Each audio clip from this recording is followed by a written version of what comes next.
You wouldn't think that if Michael Jordan wore a headband.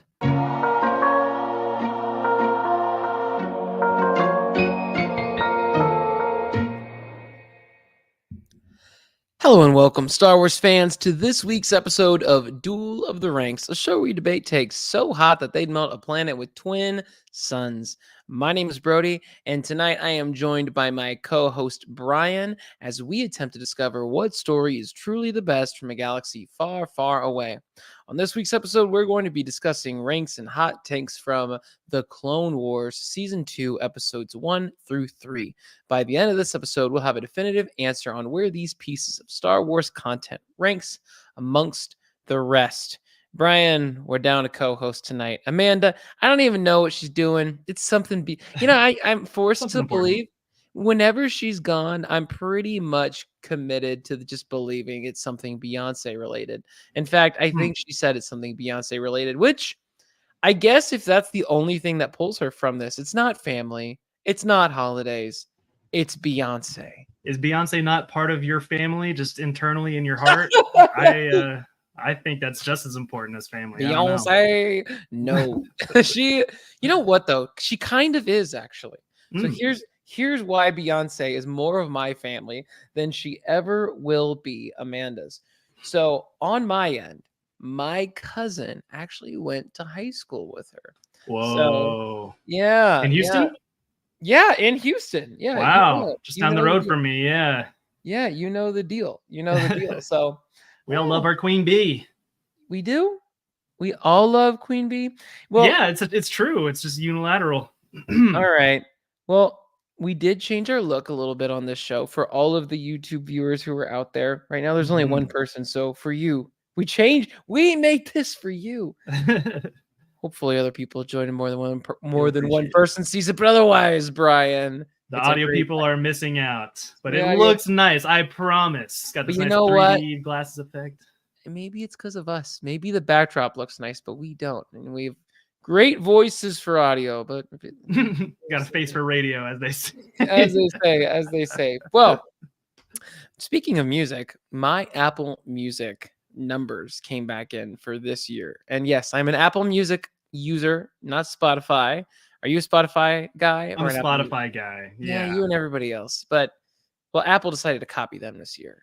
And I'm want to give you a chance to see, can you guess the top 5 most listened to artists for me this last year? 5? Oh man, that's tough. I mean, I know you've mentioned a couple. I don't know if you've even talked about 5 artists, but I can just try to guess off your vibes, maybe. I don't even know. We met like 2-3 months ago, so yeah, like you're basing this off of very little. All right. Well, I'm gonna start with Bruce Springsteen. He was not in the top 5, but let's just keep it going. Let's see. Okay. George Michael. No, not even close. Shoot, not even close. Not even close. Not even close. I'm just gonna start guessing artists I like at some point, but I'm just kind of looking through related artists to these. Oh, okay. I think we have talked about this one. Elton John. He was not in there, but that is a good guess. That's a good guess. But okay. he did make. Well, you know what? He made number 6. So man, you were so close. So man. All right. Well, I'll be happy with at least one close one. I get 2 more guesses. Is that right? You get 2 more guesses. Yeah. Okay. Chicago. No. Okay. And this is a weird. Man. We met 3 months ago, and do you even know me? I don't know your music taste as well as I would like to. We need more road trips. All right, one more guess. Oh, it's got to be a cool one. The Who. Ooh, all right. So I'm going to disappoint you and the rest of the world with this list because I have been told on road trips, my music just depresses people because I'm everywhere in every genre. So my number 1 artist from this last year was a band by the name of the 1975. Love them. Alternative, rock, pop, just love it. All about it. Great band. My number 2, if you know me, this ain't stunning, but my number 2 artist. So we go from rock, pop, alternative to Bear McCreary as the number 2 most listened to. Yeah, soundtrack. Rings of Power soundtrack was amazing. Clearly, Most I thought listened so. to. Wow, yeah. You're like, oh god, That's impressive. That's a switch up. You don't listen to a lot of music, do you?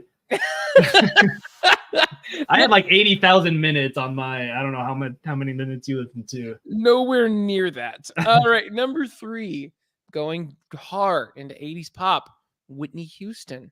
Nice. Mm-hmm. Number 4, we leave pop, rock, soundtrack, and we go into the world genre. At Celtic Woman.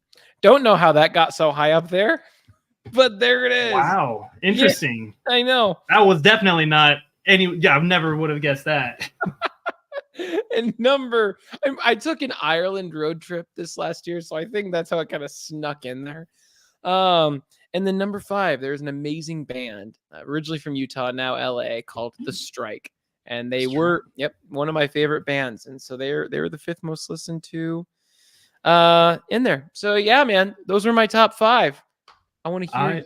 I'm go impressed. ahead. Well, you have to guess. I mean, you got to go through the same thing I just did. I know. I gotta see how. All right. Okay. What people think of us. All American Rejects. Not top. No, not top 10. Not top 20.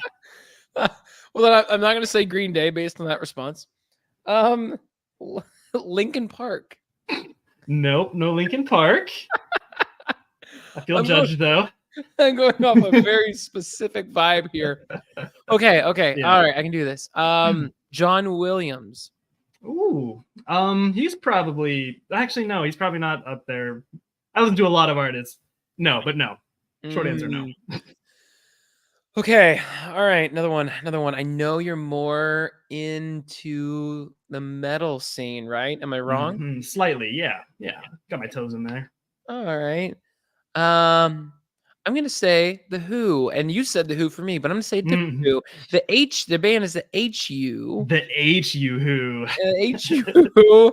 They did the Jedi or Fallen Order big song. And Survivor. Yeah, they had a couple songs in both of those games. Yeah. They're awesome. But they're not in my top 5. Okay. Last one. Let me think through this. We've covered a lot. I'm gonna throw a Hail Mary here, and it's just general enough. I don't think it's in anyone's top 5 ever. Maybe a lot of divorced moms have it in their top 5, but maybe you do too. I'm gonna say I have a lot in common. I'm gonna say Goo Goo Dolls. Goo Goo Dolls. Nope. Oh, all right. Give me a. That's all right. That's all right. Okay, you actually touched on one. Green Day is on there, actually. What? Yeah. What? No. Yeah, I was actually listening to them today. I was listening to Dookie. Great album. Oh, my gosh. One of my favorite bands since I was a little kid. But number One Direction, and you went complete. I was like, I should have stuck with it. I should have stuck with my gut. You were right. You had the wavelength, and then I threw you off the scent. So number 1 though is Queens of the Stone Age.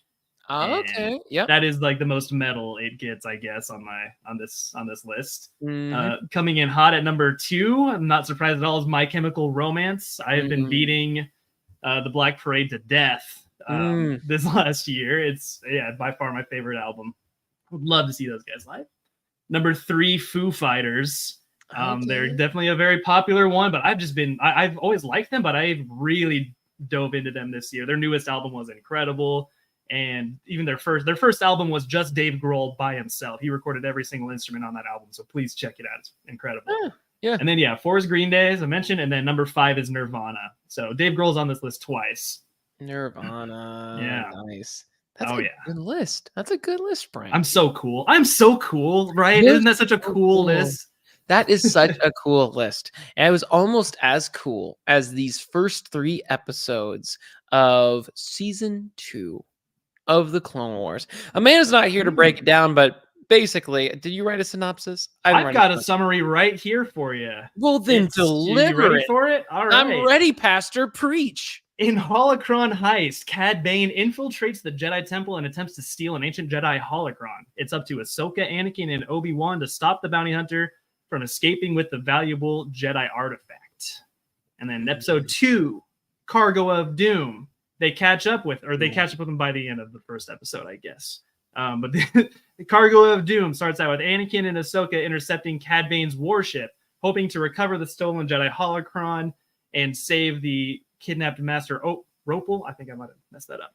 But the Jedi underestimate the bounty hunters' cunning tactics. They have an intense duel and barely get away. Yeah. And then in episode 3, Children of the Force, I gotta scroll for it. Darth Sidious has a new dark assignment for bounty hunter Cad Bane to kidnap Force-sensitive children from across the galaxy and bring them to Mustafar. The gang has to catch up and save the babies from falling into lava. There are so many shenanigans. It's just full of shenanigans, this trilogy.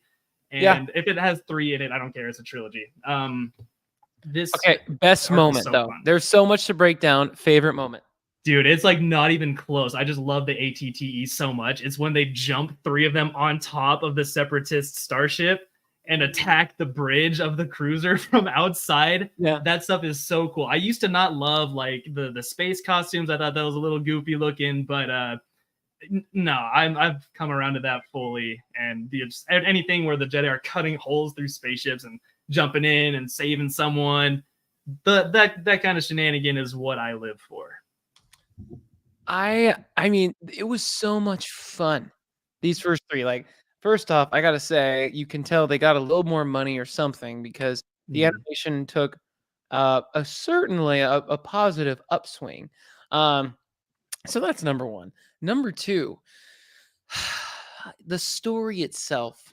Like, yeah, I mean, when we're like, I remember praising the movie we just watched, and it was all about like kidnapping Jabba's baby. When you kind of get used to that and you watch this, you're like, oh, this is like some Nazi type stuff here. Like, we're going to kidnap these babies and experiment on them. And, ultimately the Emperor kind of gets that. I don't know if the whole goal of this thing was to like brainwash them so they have to fall in line. But obviously they do have the Inquisitors who, have their own free will still. Right. Still get their own version of this. But it's interesting to see, like, he was tinkering with this idea. Like, he was making these plans that you wouldn't see come into fruition it's for like another 18, 19, whatever years. Right. And so he was like, it's interesting to watch this because you're like, in his mind, oh yeah, like the Jedi have already fallen. He's not only achieved his plan here to overthrow the Empire or the Republic and become an empire, but he's got like, oh yeah, I've got like the 20-year game plan, the 30-year game plan. The dude's got plans on top of plans. And if you're kidnapping babies, you're not planning for, okay, the whole goal here is to just overthrow the Republic. Like, dude, this guy, he's got plans for like 120 years or something. He's like playing 3D chess. Yes. Well, it's like the amount of contingencies you have to have as a strategist, right? For like a year's worth of planning. This guy's planning 20 years plus of stuff. You're like, this guy, he's got to have so many contingencies should something go wrong. Yeah, it makes me wonder like how differently things would have gone if any one of these plans that you see in the Clone Wars, like if they actually happened. I would love to see the what if scenario if, like if Rada the Hutt hadn't survived the journey and, there was this whole war with the Hutts at the same time as the Clone War. And then this is another one where like, man, what if they did just like, they could have just completely won basically what they wanted pretty early on, like getting all the names of the Force sensitive Jedi. That's a pretty big like loss for the Jedi in the long term, but like, Palpatine at that point has so many more options. That's a real strategic play. And even though it failed, he's still in the same spot. He loses nothing. He's that's what money does. Money speaks. Money speaks. It makes you evil. But it doesn't make you kidnap kids. That's just a Palpatine thing. So he's just bad, Brian. I don't think he understands how much responsibility they are. Yeah, like I was looking at that, I was like, man, someone's gonna have to homeschool these kids. Like, like they're gonna have like skin and health issues being close to all that lava. Radiation, yeah. It's just all sorts of stuff. Like this kid, Daddy Palpy was not ready. He was already off to the bad start. He's like, if he dies, he dies. Like that's Ivan Drago style. Yeah. I'm like, come on, guy. Listen, you're a terrible dad. So no, but I mean, and you felt what I really liked about these 3 episodes of the Clone Wars is there was a twinge of like you actually felt something. And I don't think I ever had that for the first season. I Right. remember when Obi-Wan goes and sees the mother of the Rhodian or whatever that was kidnapped, and she's just like, "Oh, I know you're a bounty hunter." And he's like, "Jedis don't carry." Kind of looks at her like, "You idiot." Jedi don't Like, carry why'd you blood. believe the first one who said he was a Jedi if you're not going to believe me? Yeah, exactly. And he But just gonna like, but you just see her look, she's like, "What have I done?" And you're just like, "Oh no." Oh, like you that feeling of like you already have to give your kid away, which is tough. And then it on doesn't really top, make a difference. and then whatever, if the kid dies, Jedi just either way, said they're yeah. probably not going to see him. Just Either way, here's which my really first brings one. up like a big ethical issue in this episode, like of the like Jedi kidnapping children and indoctrinating them that young. Is that really free will? Did they really choose the Force? There's a lot of issues I have with the Jedi Order personally, and Should this we say episode kidnap or doesn't should even we say come adopt? I feel like we should use the word adopt because they were given to them. by their parents. Yeah, I guess that's adoption. Technically, it's not. Well, the important part is that the kids themselves don't really have much of a voice in the matter. By the time they are able to make a decision about it, they've already grown up in that environment and are completely used to all the rules and the structure and are likely bought in as well, because I mean they are the good guys. They help people. There's a lot of good things that the Jedi do, but there's one interesting scene in this arc that does kind of touch on it briefly about the Jedi may be a little darker than you think, is when the three of them are interrogating Cad Bane, Mace Windu, and Obi-Wan and Anakin have to attack him from all three angles, and you see, oh yeah, they're all willing to kind of go a little far. So I don't know. I don't know. Yeah, yeah, and you kind of see that on Ahsoka's face. She's like, "What are y'all doing?" And Anakin's like, "Getting crazy, ready for round two." Like he had that look, like he was like really like, "Oh, I get off on this. This is like, let's do it again. Let's get him again." And I'm like, "Whoa, Can we do it again? Yeah, after he's already Lenny, let's chill out." Like, let's. I don't think he needs a second go, but I also, yeah, Cad Bane was a lot of fun. Like the first, episode, kind of this like espionage spy type mission, going undercover and sneaking something in and sabotaging the Jedi Temple and stealing the holocron. Like that was a ton of fun. It was fun. It's like tying to the change link.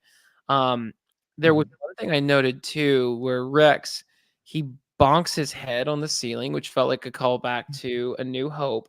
But then on top of that, he's like, "Oh, guys, let's switch to night vision," and they do their little night vision thing, which could be wrong, but since they showed the viewer, I felt like that was a nod to Republic Commando, which was a video game I played as a kid. Oh, you did? Loved it. And I actually have it now on the Switch too, and I just haven't played it. Yeah. But it was so much fun. And I'm pretty confident that's a nod to, they like threw in 2 Easter eggs in one moment there. I thought that too. I love the dark shadows crawling around in the tunnels. Yeah, using flashlights. That whole, I had like dreams about that as like a little kid, like that I was a clone in these ships fighting droidekas one on one. Yeah, it's a cool sequence. It's one of those things though that I really hate about video games when you play it on hard mode. And I was playing that game on my way to Europe this year. And it's one of those things that when you play on like hard, sure, one bullet like kills you, which is fine. Like that's why you're playing hard. But I don't want like 10 minutes of shooting a Geonosian. Just standing there mowing. Yeah, it's the super battle droids that do it for me in that game. I don't think I beat it because it was just too like it wasn't as interesting as Battlefront to me. It was like I just have to stand here and shoot the battle droid in the face for like 30 seconds for it to die. This is just, it's not hard, it's just arbitrary. Yeah, and that's where it's just like there needs to be a mode where it's like a mix between, where it's like, yes, you can die easily, but so do they. A reboot or a sequel would be incredibly well received by the entire fandom. I'll tell you that. Everyone loves Republic Commando, and it's not even that good of a game. It's the mechanics of it, at least. It's great environment, interesting storytelling, cool mechanics. I love the squad system. But yeah, it's still just a little, it doesn't age as well. I mean, I don't think that old Battlefront 2 ages super well either, mechanically speaking, but a remake would do that game so well. On the first Battlefront, I think my favorite, all I really remember about the very first Battlefront ever was being on Cloud City and like waiting for Christopher Lee's Dooku or Mace Windu to like run up to me, taking a thermal detonator and blowing them off the edge, because that was the only way you could kill. You could also land on them with a ship, but that was or run them over. But yeah, it's really hard to do. I only got a couple Jedi kills in the original Battlefronts ever. Yeah, it's tough, but it's funny when seeing them fly off the side of Renvar. They're like, that's it. I killed a Jedi. We're blasting off again. Good job, Blop. You got him. You got Mace Windu. Gotta get eliminated. That's something. I was watching this with my kiddo, and he's like, "What are those?" I'm like, "Droids," and he's like, "They say Roger, Roger," and I'm like, "Yeah, they sure do." That's You're ready for the Blop movie now. So I am naming my first child Roger. Boy or girl? Boy or girl? Roger Christiansen. Roger's the middle name. I love RR. RR Christiansen. What does RR stand for? Nope. You don't get to know. You don't get when to you're know. older. When you're older. Nope. That's so funny. Well, back to this episode. Yeah. Overall, we're waiting on Amanda's score, but I know I gave the first one a 76%, the second one a 69%, and the third one an 84%.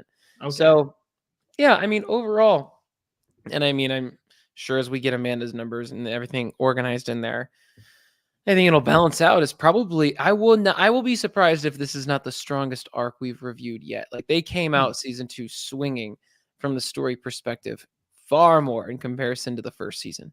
That's interesting. I kind of felt I've always seen this arc as just kind of skippable. Honestly, I've never. I enjoy moments in it, and I think it has, like, retroactively it's gotten a lot better because the Jedi Survivor game ties into it directly, and it's leading to something huge for the third one, which I'll talk about in a little. I have to get to that because this is like the start of that entire storyline, really. But that overall, like, it's by far the most like cartoon villain kind of plot. The way I see it is like, yeah, and they kind of don't touch on the ethical issues with the Jedi as deeply as I wanted to, and that's something that I never really appreciated, or that I disliked about the Clone Wars as a kid too, was that, like, they have all these opportunities to say something, but they're obligated to portray the Jedi as the good guys, and I think Rise of Skywalker kind of suffers from that as well. But that's something that, like, yeah, you're gonna have to sell lightsabers, you're gonna have to sell. That's just half of what Star Wars has always been about, merchandising. And that's fun. It's great merchandising. I love the toys and the action figures, the Legos, all the video games we've gotten from it have been most of my experience with Star Wars, honestly. So, like, it really has paved the way. A lot of childhoods have been filled with this stuff, and there's a lot of fun stuff in it. Yeah. So what are your thoughts then? Because I think maybe it's because I'm a parent that maybe, like, this hits a little more home. Like, oh man, because it gets you to not only think about your kid being kidnapped, but like, yeah, like handing off your kid to be this Jedi, and you're just like, it's interesting to think about. Like, it makes me think of X-Men, because I loved that as a kid, and now because in the X-Men, more often than not, parents were like freaked out, because I grew up watching those Fox movies, and so, like, if your kid had any sort of abilities, you were freaked out, and some of the parents, like, pretended that kid didn't exist because they knew they'd be shunned out of society or whatever. And I kind of wondered if it was the same thing, like, if your kid was like force sensitive, like, you got to think there's so many parents who are to be like, I don't care, I want him to work the farm, or I don't care, I love my kid, I don't want to, like, sure, like, they don't need him to go to Harvard. Wild concept in Star Wars, loving your actual biological child, not the one you found. Yeah, exactly. What a concept. But it's just like, you got to think, like, I wonder if there's something there, and like, oh no, this kid's kind of like, there's no way I can parent this kid because this kid's so, like, a freak of nature that they need to go to this special school, and so I'm not going to do any sort of, like, discredit. So I don't know. That's something I was thinking about. I don't know what your thoughts are there, and what people think of Jedi kids that don't. That would be a great story to explore. Like, we see all these Jedi survivors that survived Order 66, but I'm sure there's plenty of Force-sensitive children out there that the Jedi, maybe they just didn't have the time to get around to. I mean, like, I guess Ezra is exactly that. So what am I talking about? There is an entire show about this. What am I talking about? And it's incredible. And he's great. He's Space Aladdin, and he's also his own character. And he has a great Jedi Master with some of the best philosophy in the whole series. And he finds family. Rebels is about family. Clone Wars has the opportunity to really kind of get there, but it shies away. I don't know. I would like to see a little bit more, like a long journey, like stuff on the Twilight with Anakin, Obi-Wan, and Ahsoka, just bumming around on the, playing Dejeric or whatever for hours. Well, this show's been interesting for me because going back, when Clone Wars wrapped up, I wondered if, because I loved the end of Clone Wars so much that I was like, is Ahsoka my favorite Star Wars character ever? And then we saw the Ahsoka show. I read the Ahsoka novel. I've seen the other things, and she was fine in Rebels, but and then I remember once I was like, maybe she's only interesting because of the characters around her. And then you do go back and you watch these Clone Wars episodes. And, you do see she's her own distinct personality, but she's basically a carbon copy of Anakin, but with her own twist. So it's not really, it seems like she's got a lot of personality, but realistically, she's just younger Anakin. And that's how she was meant to be. I think she looks up to him a lot. I don't think she was that way originally. That's why I like the movie. I think at first it took some time for them to really get used to each other, but then he earns her respect, and she follows in line and becomes more like him throughout the course of the show. Yeah, and I watch it now and I'm just like, I don't find her to be a very likable character. In fact, she's kind of, again, like Anakin. There's a little bit like she's kind of got that warmonger to her, where she's kind of just looking for the next thing. She doesn't want to be idle. She doesn't want to be at, guarding the library, right? She wants to be out in the battle doing things. And that was a good challenge for her.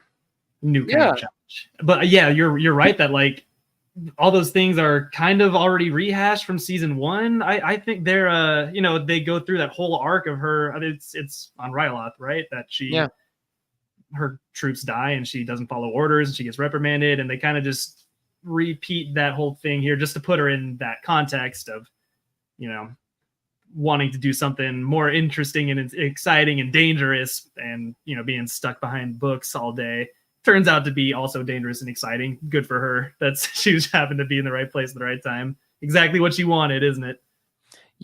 That's all she wants. She's just Captain America. She seems like the most positive, peppy person around, but he's not that peppy. But realistically, seems like this really positive person, but they're just looking for a fight. That's her. And Anakin, she's looking for a fight, but then she's going to play this moral high ground and be like, all right, we captured you. Now we're going to give you to the authorities. Anakin's like, let me kill him. And and then she's just like, I can't believe you took it this far. I'm like, you were in fisticuffs with Cad Bane a second ago. And since you didn't, I guess, he fell to the ground and you're like, I'm not impressed. And then he grabbed her ankle and she's like, got electrocuted. And I'm like, oh, she got bamboozled. Yeah. Got the clown buzzer trick happened to her, basically. Yeah, I loved that sequence because Cad Bane's awesome. And it's funny to go back and watch this. I have to say there's so much about Cad Bane that I really hate saying this out loud, but I do think he's a better. Oh, this is really hard to say out loud. Is this a hot take? It's a hot take. I got to save it. We're just going to hot takes. Are we ready? Are we ready to do I think we're ready. All right, here we go. I'm ready to hear it. I've got to tell you this one. Don't be too proud of this podcast you've constructed. The ability to rank content is insignificant next to the power of an exceptional hot take. All right, it is time for hot takes. I'm going to regret saying this the moment I say it, but here we go. Cad Bane is a better character than Boba Fett. Not just because. Now, Boba's more stylish. Let's just get that out the way. Boba looks way cooler. And Boba should be a lot cooler. Boba has the most badass sequence in all of Star Wars in his fight. But Cad Bane, one thing I've always wanted to see is Boba kind of being more like Predator, or Boba using his wits and his gadgets and gear to get the job done. Very similar to like traditional Batman. Well, yeah, fighting is it is part of it, but Batman was more of an investigator and a detective. And that's what I loved about Cad Bane in this is he's has this droid carve out a hole in the wall, not because he actually needs to go that direction, but because he's like, no, I need to go this way, but I know I'm going to be followed. So let's go ahead and think. He's already thinking the Jedi are thinking this, so let's send them this way so I can actually get what I need. Amazing stuff. And uses his mind. Part of that using his mind is his jetpack is on his, like, he's got two of them on his ankles. I'm like, that makes a lot more sense than having something near your rear. So thought there's some good things there that just make practical sense. He's got a great cowboy hat. As far as voices go, voice acting with him too. I love Boba Fett's voice, so I'm not gonna say one's. You might be able to convince me Cad Bane's a little bit better than Boba. I don't know. Maybe that one's a tie. That one's really hard to take. This is really hard for me. Boba looks cooler, but Cad Bane is just, he's that guy. Boba Fett is that one where like you see it in hand-to-hand combat. Boba's going to take you out if it comes down to it. But I feel like Cad Bane, the reason why Boba was able to take him out is because Cad Bane underestimated him. You give Cad Bane time and planning, he's going to do something special. You give Boba time and planning, he's going to go find some motorcycle kids who like to do spins in the middle of a fight. And Boba and Mando are just going to go fight in front of the Alamo. So Cad Bane's got my respect. Cad Bane does a lot cooler stuff than Boba Fett does most of the time. Like, you really don't see Boba Fett do much. Like, and that's one thing I do like about him in Episode 5 is that was like way before, the MCU, way before we just stuffed everything full of action. And Boba Fett doesn't fire a single laser in Empire Strikes Back. Oh no, he does. He shoots at Luke. Yeah.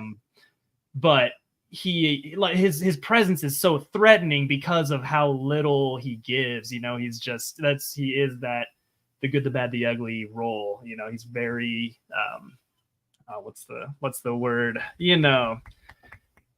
Spicy meatball. He's a great, he's a spaghetti western kind of character. I love that, and I love that Cad Bane is allowed to really dive into that part of Boba Fett, like in a very unique way, but in it's like following the same inspirations. Like, I love when Star Wars is a western, and I love when Star Wars is Batman. Like, I like that episode of season 1 of The Mandalorian where he's like taking out the stormtroopers, getting the child back. That is like by far the coolest scene Disney's ever made in their entire lives.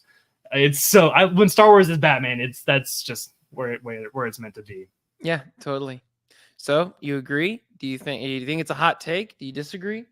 I think it's a hot take, and I still disagree. I don't think he's a better character because I think Boba is still so threatening on screen, and his presence and the effect he has on the plot, and you see in the reactions with the other characters, like his power goes so far beyond his cool gadgets and the things that you see him do. It's all implied in the fact that he's just this super cool looking dude.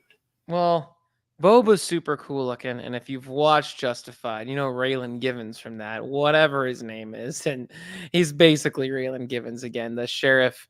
What's the name? From Mos Pelgo. What's his name? What's his name? Forgettable. No. Timothy Oliphant character. Timothy Oliphant. He's great. Yeah, I thought you were talking about Vanth. Really annoying Thank dude. you. Oh gosh. Cobb Vanth refrigeration. Yeah. So what I was gonna say, you got Cobb Vanth, and you have who's just badass. You have Boba Fett who's badass, and then you have Cad Bane, and the Cad Bane in that that little whatever where they're both like that gunslinger moment between him and right outside the saloon, so to speak, with him and Cobb Vanth. It's so great. And I love Western. It was truly a Western. And I love that. And I wish they had dipped more into that more effectively in the Book of Boba Fett, but obviously they tried to, just didn't do a very good job of it. But they tried something. They tried a lot. We haven't. I'm excited to re-review that eventually because we haven't really been able to discuss our opinions. But it seems like you like it a bit more than I do. I've appreciated it more I watched it recently, and it was like, okay, there's a lot of good stuff in here. It's just edited horribly. It's just all like, it's okay to not be chronological, but it has to be coherent and has to tell some kind of semblance of a connected story. And then just a lot of the characters ended up being, a lot of the plot events ended up meaning nothing. Like the Hutts were just kind of there. They had no reason to be there. Even like the Wookiee bounty hunter seemed like it was just kind of, there was just no motivation for anything in that show. And it was like the lamest answer was like, oh, it's just the Pikes that are the bad guys. Like, oh, okay. Yeah, I know. That was pretty lame. I love the Tusken Raider stuff though. That whole thing is, I will say, like, everything on paper, like that, it's not a bad show. Edited horribly, doesn't make a whole lot of sense. And if they would have done it in a better chronological order, that would have been huge. I still think if they would have done it chronologically, those maybe episodes 5, 6, whatever it is, where he is to, modern day, I still think you've got some weird stuff with like the biker kids and why are the Hutts really getting involved? Okay. Like, the chase scene was kind of weird. The finale was fun, but again, like, I want Boba to not be an idiot. And part of that means don't just jump in front of whatever, right? Not the brightest. Just jump in front with all these people shooting at you. I'm like, this is wild. So I've said it before. I'm going to say it again. That was not Boba's brightest, most, bright shining moment for him. So, all right, you disagree. That's fine. That means Boba's the best. And I'm fine being wrong if that's what that means. I got a bad feeling about this hot take.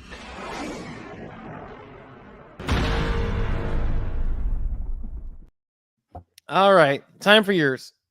All right, I think that the Battle of Felucia at the beginning is actually incredible. Like, and I am so sad that you just forget about so many epic battles like this the entire show because they're kind of forced into the beginning of these kind of, like, some of them are skippable to me at least. Like, I've watched the Clone Wars a lot of times, and most of the time I only watch about half of it. So I miss a lot of it, and I'm sad. I'm very glad to go back and see it because the Battle of Felucia is one of the coolest ground battles in the Clone Wars. Just happens very fast. So wait, you're saying it's one of the best? Like, we're like top 5? That's not a very hot. Yeah, okay. Let's say I'd put it top 5. I don't think top 3 because there's a lot of crazy battles, but it's top 5. It's up there behind Geonosis and Umbara. Like, what other battles are like this concisely cool and have so much cool stuff just packed into them, and like this ethical dilemma, and I don't know. I think the Battle of Felucia is awesome. I don't even know if I know much about the Battle of Felucia besides that's where Aayla Secura gets gunned down. And then if this episode, the beginning sequence here, that's all I really know of it. There's more Felucia later in the season, and that I don't think it ties in too directly, but there are bounty hunters. I think I don't even remember who all is in that episode, but yeah, they go back to Felucia later in the season. It's beautiful planet. I don't even know what other ones. I mean, you'd have Hoth is probably number 1. Oh, I mean, in the Clone Wars, that's. Oh, you're saying in the Clone Wars? Yeah, in the Clone Wars specifically. No, all of Star Wars. Yeah, that's got some steeper competition. Yeah, I was about to say, like, I think I can go down to top 5 without that. I mean, number 1 is totally the Siege on Mandalore. Besides that, I don't even know. I'm sure there's a whole bunch of others, but my feathers aren't ruffled, so I'm going to go ahead and say. You fool! Your take is milk toast. I mean, maybe it is. Maybe it's not. That's fine. My feathers aren't ruffled, though. They're all milky from that. From that take. You've given me milky feathers. Milky, toasty feathers. They can't all be bangers. They can't all be bangers. You did say right before I hit record, you're like, oh, crap. I got to think of something. I got to think of something. Yeah, to be fair, more often than not, I just watch the episode and I kind of actually just let this conversation go. Usually, I'm just like, I'm just gonna see someone's gonna say something, and then my hot takes are gonna come in. But now it's time for the last segment of the show. It's time to do a random ranks. I think we should rank. We should come together and find the top 5 bounty hunters in Star Wars. Which is Oh yeah. very in line with what we're talking about here. So, number 1, let's start our debate here. I don't know if we can say is Jango Fett fair to say he's number 1 cuz Cobb Vanth, Cad Bane was mentored by Jango. So, and I mean Where is Jango that said? I didn't know that.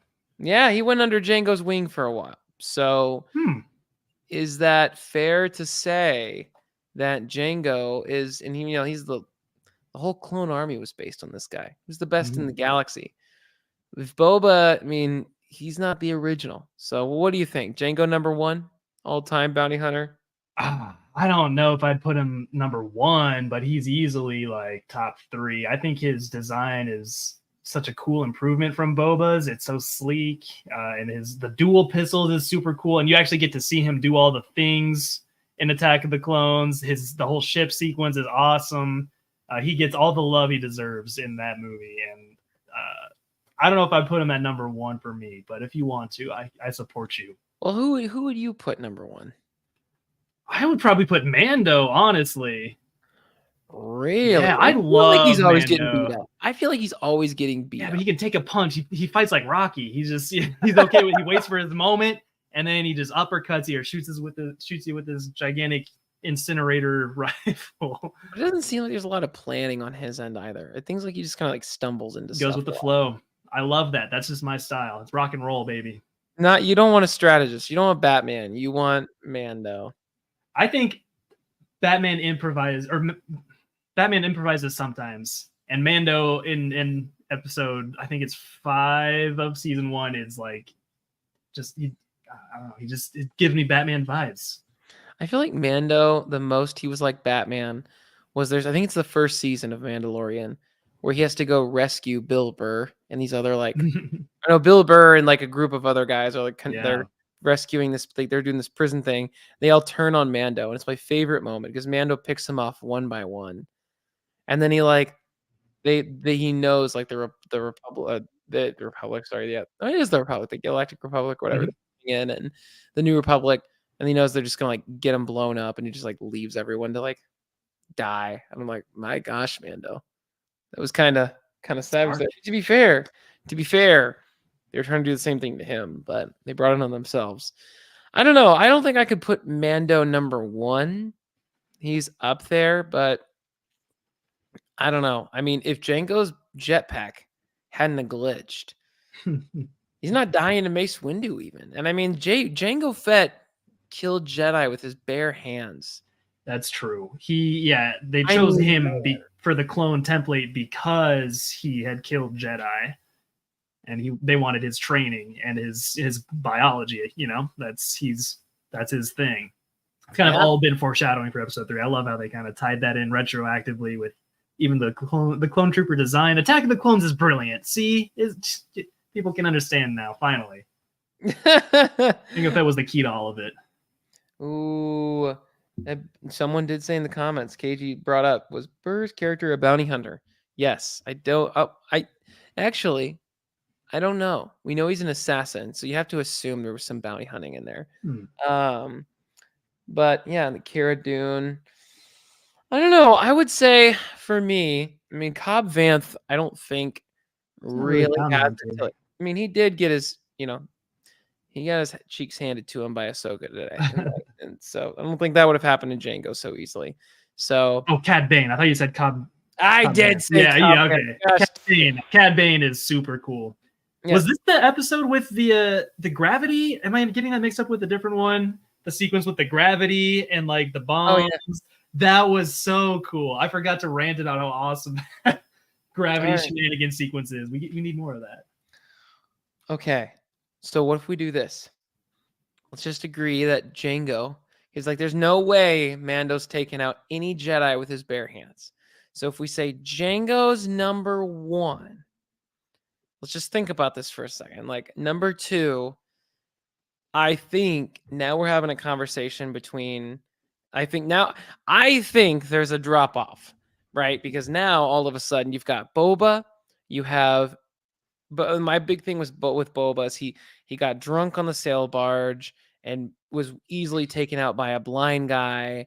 You have Boba, who is just badass, but I don't know how intelligent he really is based on his decisions of who he hired and like the team he put together, and the strategy to go against the Pikes wasn't all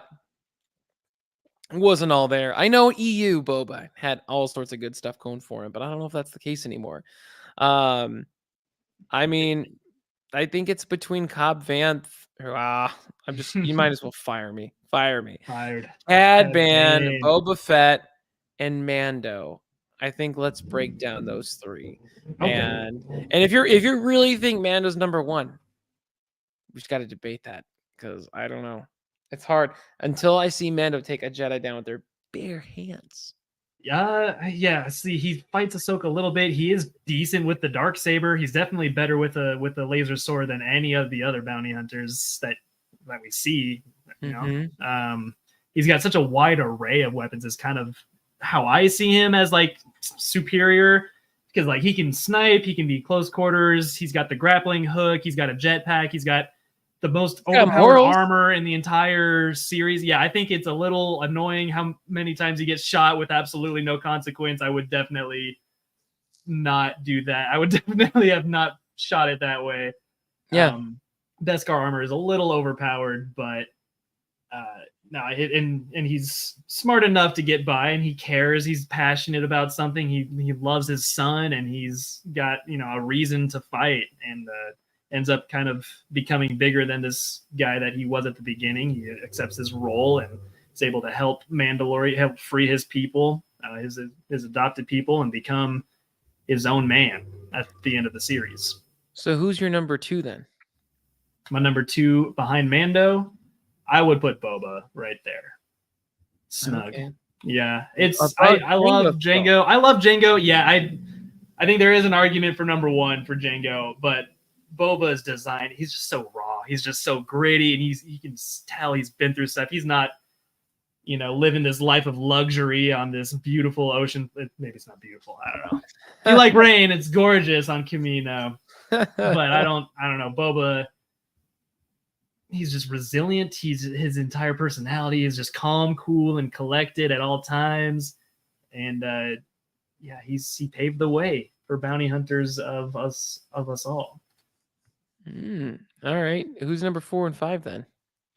4 and 5. We got to go down. Definitely not Bosk. I hate that guy so freaking much. He's the most annoying character in Battlefront.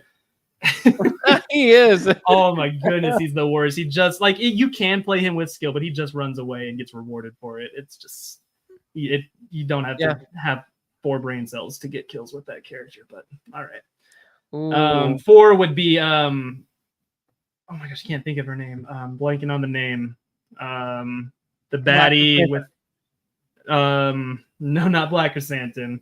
Chrysanthemum's cool. I'm sure he's like the baddie cool... Black Chrysanthemum.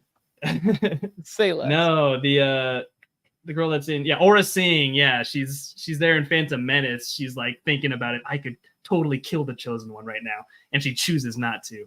I think she had the chance. She came closer to anyone. Yeah, she didn't. But I don't know. She's pretty much only in the Clone Wars. It's the only time she gets dialogue, and I think every scene she's in, she steals for me. She's scary and badass and hot all at the same time, and strong and independent and fierce. And she's a great mother figure for Boba. Well, all right, that's fair. That's fair. You do remember Asajj Ventress becomes a bounty hunter. That makes this a lot harder, or maybe easier to fill those spots. Yeah, then it's just Cad Bane and Asajj Ventress. Yeah, easy choice. That's my wife you're talking about. So. All right. Well, according to Collider, Jango Fett is number 1.